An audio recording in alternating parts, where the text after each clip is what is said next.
এখন একটা যুগ এসেছে যখন মানুষ পাহাড়ি খাবার খেতে চায় একটা ট্রেন্ড হিসাবে, ঐতিহ্যের অংশ হিসেবে না, কিন্তু এটা একটা ট্রেন্ড, এটা ফ্যাশনেবল,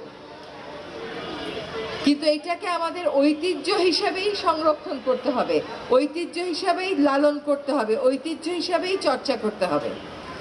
আজকে যখন ডায়াসে ছিলাম তখন সোজা তাকিয়ে দেখি এখানে চিপসের প্যাকেট আর কোমল পানীয়র প্যাকেট। আমি মনে করি আজকের আয়োজনের সাথে এটা সম্পূর্ণ বৈসাদৃশ্যমূলক। এখানে যদি বাচ্চারা আসেও তাদেরকে বলতে হবে যে এই ফাস্টফুড তোমাদেরকে আমরা অফার করব না, এই কোক পেপসি তোমাদেরকে আমরা অফার করব না, এইটা তোমাদের পানীয় না।